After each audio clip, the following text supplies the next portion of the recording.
So, the first speaker of the day is Professor Jennifer Clark, who's a professor and the head of the City and Regional Planning section at Knowlton School in the College of Engineering in the Ohio State University. She's also guest professor at Stavanger University, at the Business School and the Center for Innovation Research, and affiliated with the University of Stavanger Research Network for Smart Sustainable Cities. She has previously worked at Cornell University and the Georgia Institute of Technology, where she also was the director at the Center of Urban Innovation. She's a renowned scholar within the field of urban and regional innovation and knowledge economy.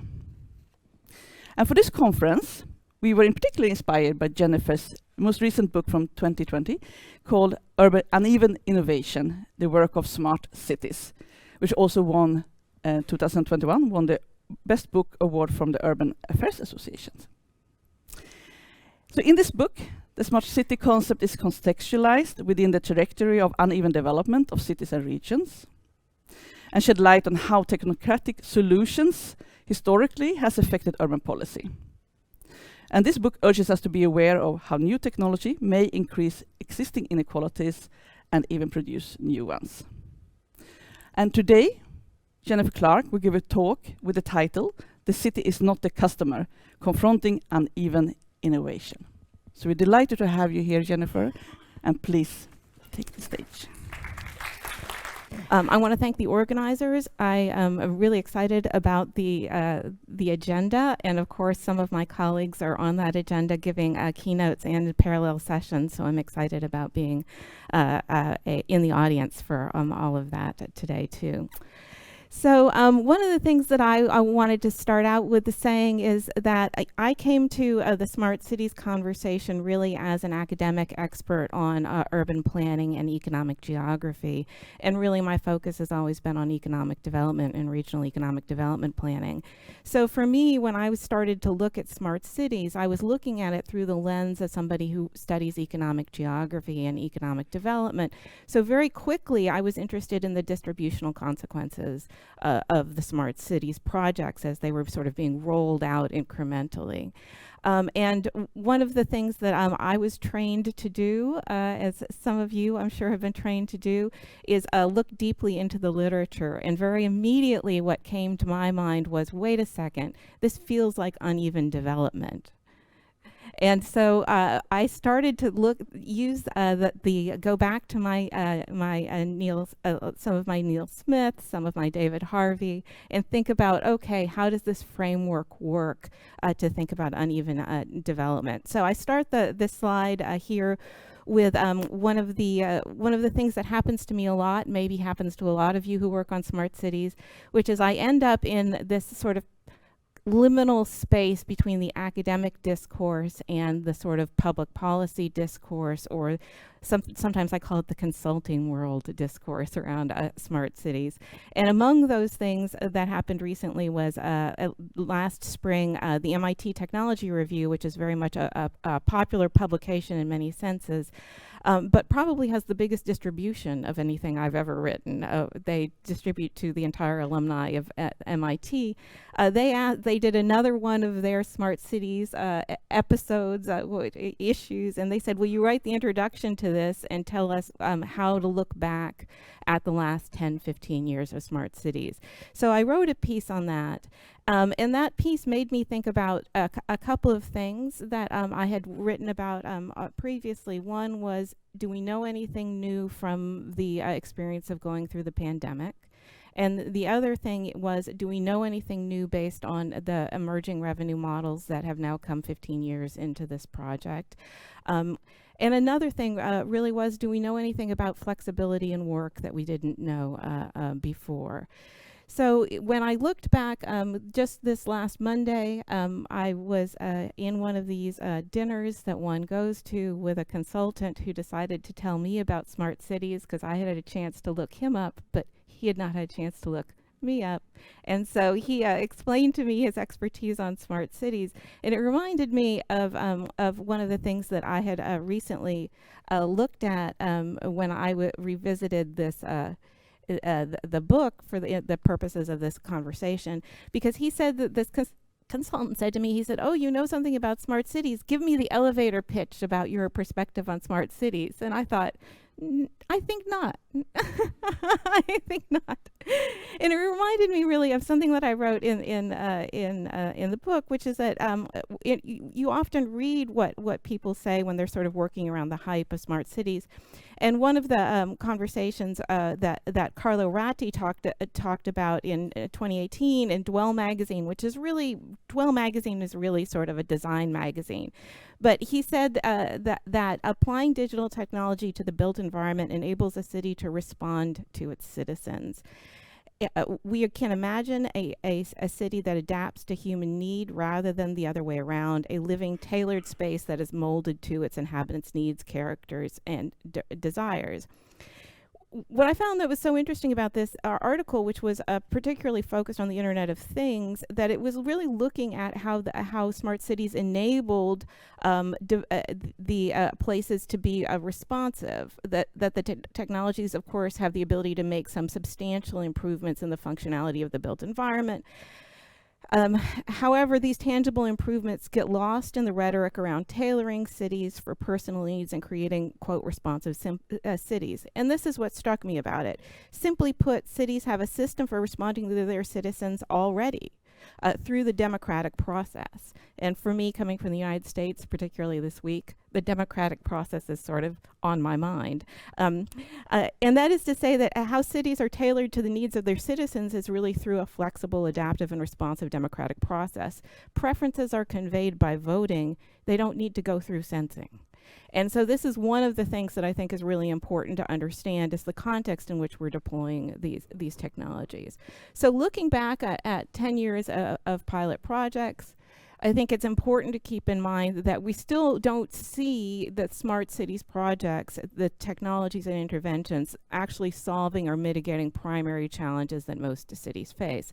And when we talk about what the challenges most cities face, I think it's perhaps the clearest discussion of this actually goes back to something that John Kenneth Galbraith, those of you guys who are into your 20th century econ, in 1977 he wrote a particular piece about how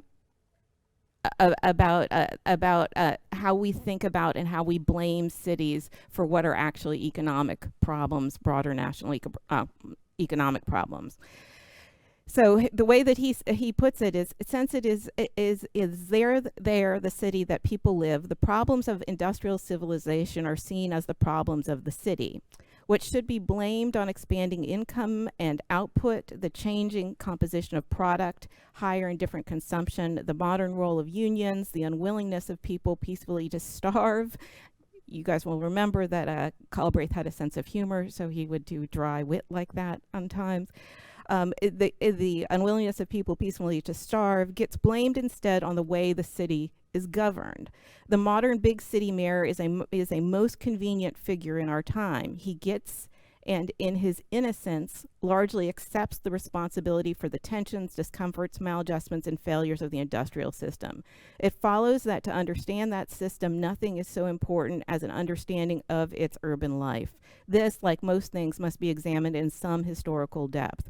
For the word city itself, in its singular form, is misleading. There is not one kind of city, but several, and all are combined in varying mix and form in the great metropolis.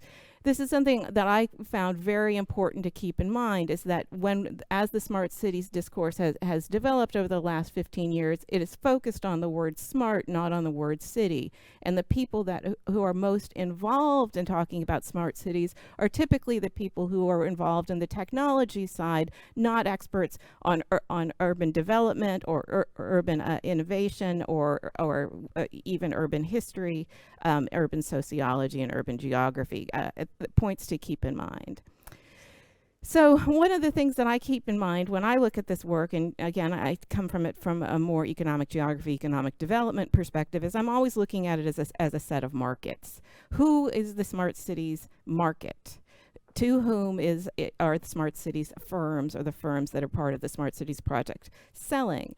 And one of the things that has evolved over the last 15 years is we've moved away from the idea of having large consortia that are selling products, services, and connectivity and platforms to the city or to a big government agency. That sort of aspiration of IBM Smart Cities projects, of Siemens in these large cities, it turns out that most cities did not actually have the resources to buy big packages of services and products at that level.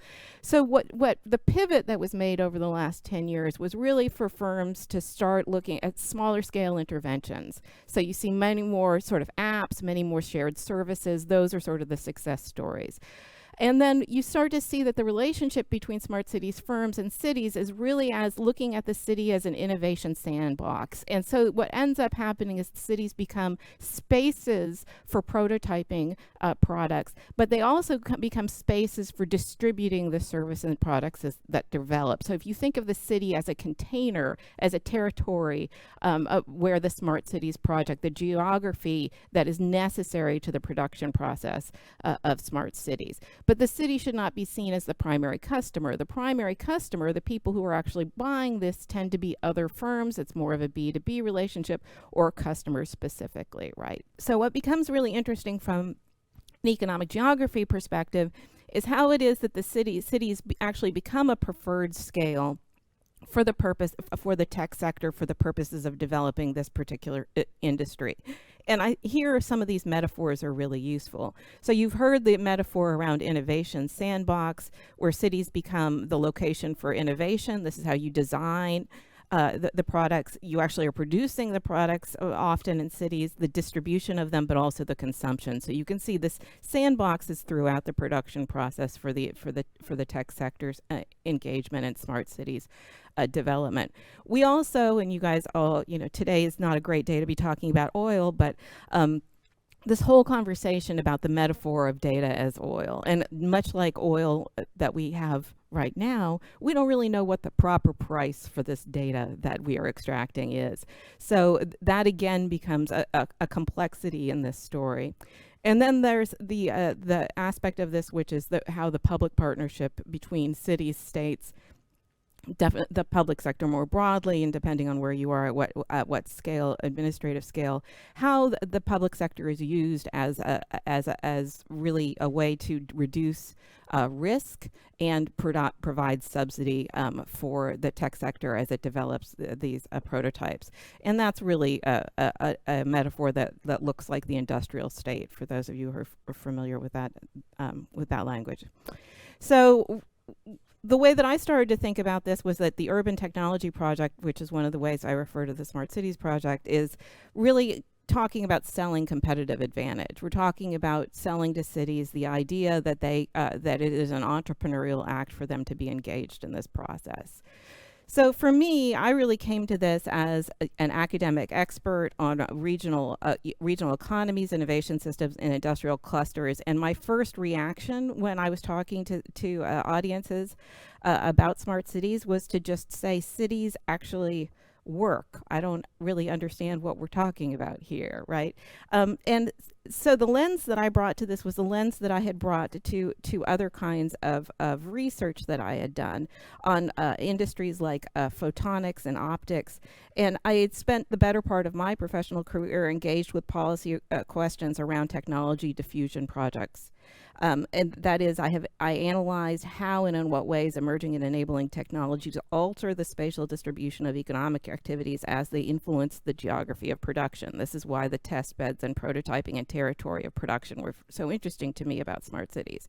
So, for example, in my previous research, I studied how photonics changed the optics industry, its production sites, markets, supply chains, and firm networks, and the allocation of competitive advantage across places. So that brought me to a methodology, and I know there are some students in the room that the methodology that really brought me to how I analyzed the smart cities or the technology or the urban technology project was really to look at it through the lens of an economic geographer, which is very clearly identify the products that you're talking about, identify the actors that are involved. The actors in this case, which were distinct, were really the rise of philanthropic and civic intermediaries as sort of of glue that was holding together the distribution of the policy, the distribution of the policy model. And one of the arguments I make has to do about the change and the policy diffusion model here. The processes don't look that different than other technology processes. We're talking about upgrading, we're talking about sort of regional innovation systems models, but then the implementation approach did seem very different, which is this test bed approach, this inherently uneven distribution and rollout of the services themselves. And again, I look very deeply back to the literature, and one of the things that I thought was very important to talk about in terms of smart cities is that they sort of assume this idea that the role of cities is to be entrepreneurial in their activities, not managerial. And there actually is some debate about this, whether the purpose of cities or whether the primary purpose of cities is to provide efficient services, right? Is to really pick up the garbage, make sure that everything, you know, that the street lights work, this sort of thing, as opposed to the argument that there is a proactive economic development approach that's required for firms. So this is really the tension here about how smart cities makes its argument, how the tech sector makes its argument about selling smart cities, is a question about whether it's making a more efficient city in terms of delivery of existing services, or the development of sort of new services, if you think about ICT enabled services, or whether what they're trying to do is actually make an active and proactive economic development argument. And we have some literature in the field that helps us understand these things, and I think as we critique or analyze this project, it's important to look back at that. So when I was looking at writing about what I thought was distinct about the Smart Cities project and thinking about it through the industry model, I really thought that it was important to keep in mind that uneven innovation is both where we have been and where we are going, in the sense that uneven development does help us understand where uneven innovation really is taking us. The second premise that I thought was pretty important to keep in mind is that the tech sector needs the city as a source of subsidy and risk reduction. It exploits uneven innovation and maintains it. What that really means is that we see that in other industries as well. We see that as the need for industries to use space as a means for risk reduction. This is no different. The only thing that is really distinct about this is the fact that the city, which is rarely a territory that industries like to talk about, they actually like to say the world is flat, we can go anywhere we want. And God knows the tech sector has been playing that game for a long time. It doesn't matter where the labor is, we can do it anywhere. All of a sudden, they name a geography that is necessary for the production and the distribution of their product. Another key element here, and this refers back to the philanthropy and the nonprofit networks that have been involved, is something that's very tied into neoliberalism, which is really the devolution of policy mobilities here. And we can talk further about that in the questions. And then I want to talk about further in a moment the question of the amplification of precarious work and labor flexibility, because in many ways that's one of the things that the pandemic really highlighted. I know some of my colleagues in other keynotes will talk more about data. Again, data is a huge aspect of this question as well. So the shift in the smart cities revenue model really is to lighter interventions, and you will be familiar with some of these. They are things like trash cans, things like scooters, things like apps. Very lots and lots of service level interventions where smaller firms can be involved. Often smaller firms are involved in these, and they can be sort of demonstration projects, and they don't require a big platform of hard infrastructure.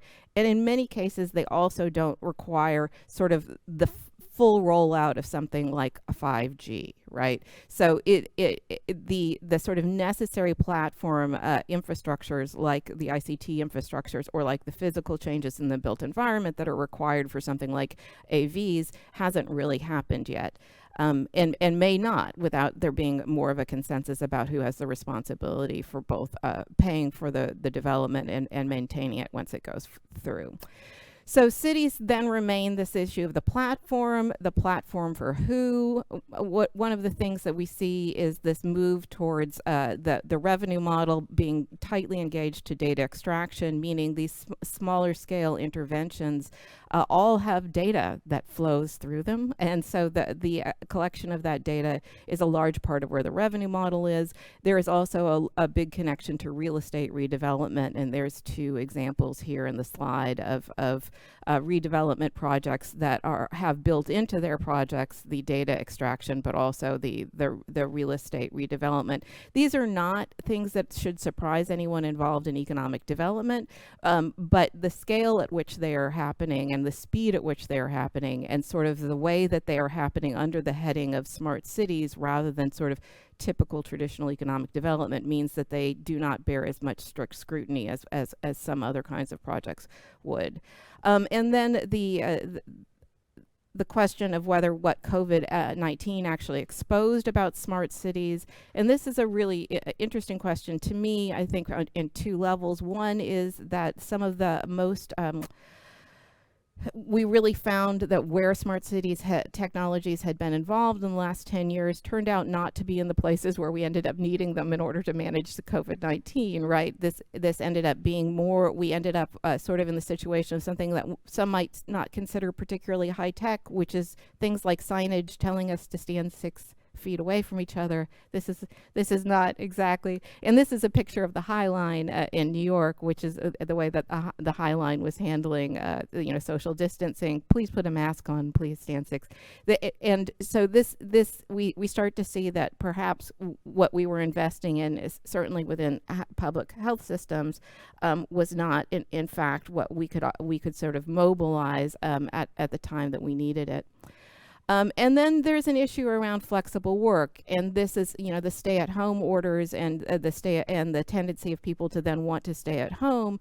Really, what we started to see is some asymmetries within our urban and regional environments, where in fact that uneven innovation, that uneven distribution of ICT infrastructure, of even electricity infrastructure, meant that some people could actually work from home, other people couldn't very effectively, independent of the question of whether their jobs were considered essential jobs or not, the question of whether their homes were actually part of a broader integrated network became a significant issue.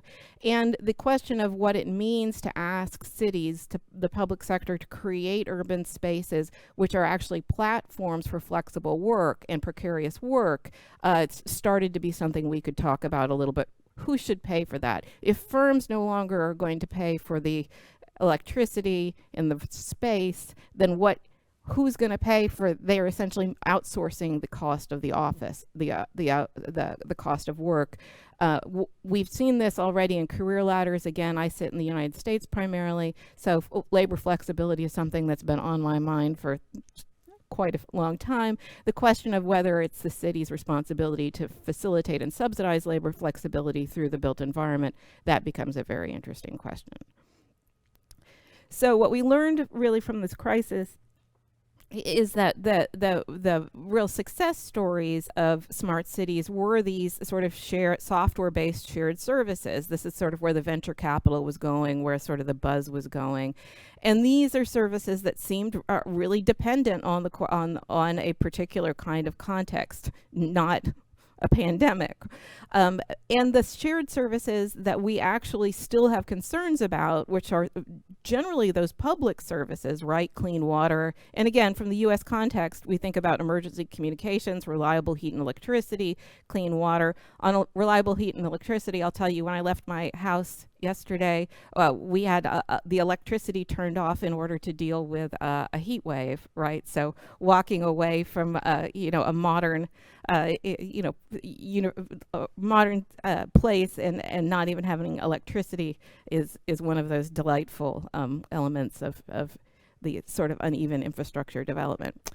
So one of the things I did want to emphasize here too is something that I like to say, particularly in front of students, but this is also because I now and the head of a city and regional planning program. I think it's really important to think about urban innovation as work. For a long time, we've thought about sort of, you know, we can crowdsource these things, we can buy pizza for the students and they can create an app, you know.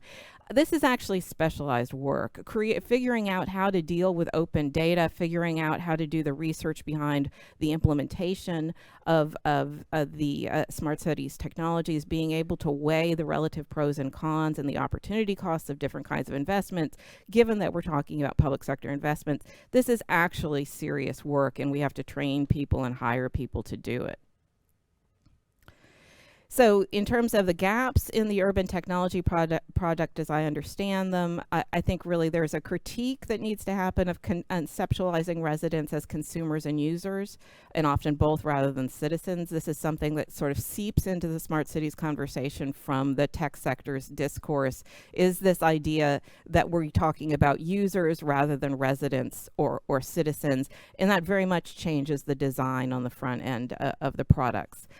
Also a debate about public places as platforms and what the extraction and privatization of revenue streams means when you do that. And then this question of a power analysis around prototyping platforms.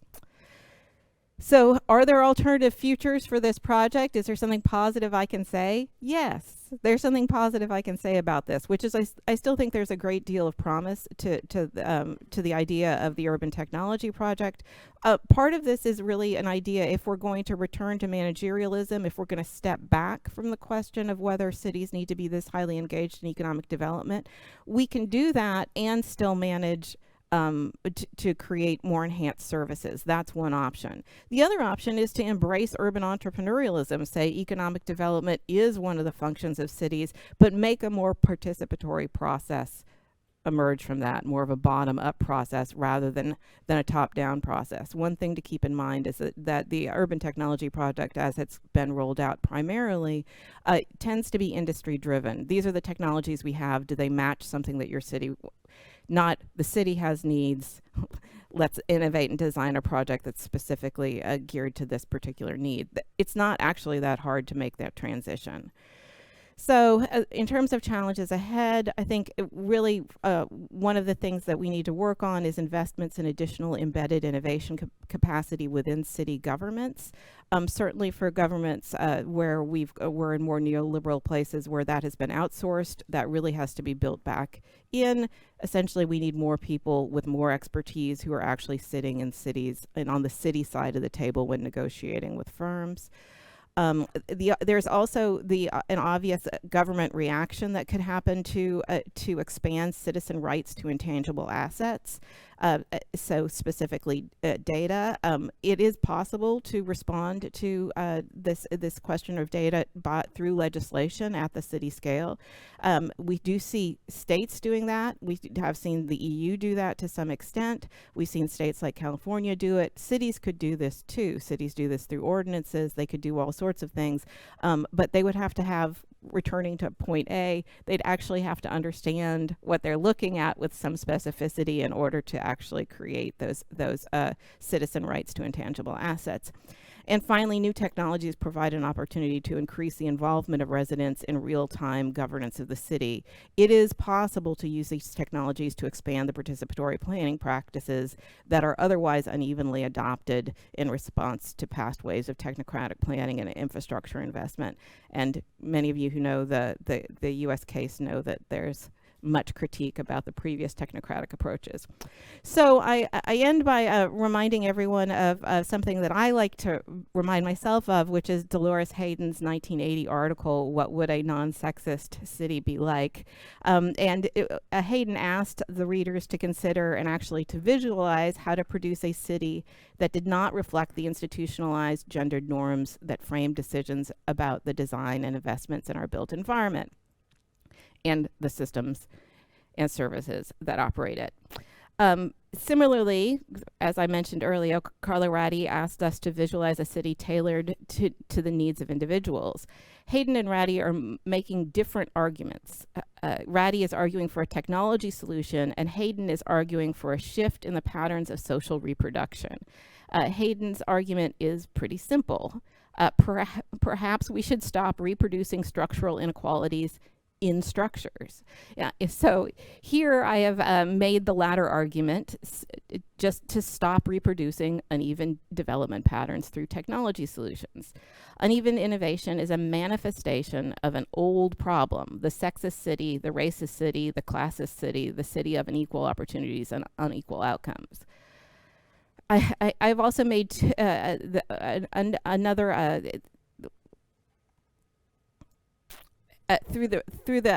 once the technology sector determined that cities were their preferred space of innovation, production, consumption, cities gained the ability to manage the Smart Cities project, by which I mean cities have leverage. Through the regulation of citizen rights to data, investments in the internal capacity within cities for strategic planning and policy analysis and evaluation, and the expansion of participatory planning, cities have an opportunity to intervene in the Smart Cities project. We may not see Hayden's non-sexist city emerge as a result. However, it would build a project moving away from an unequal past and towards a more equitable future. And with that, thank you.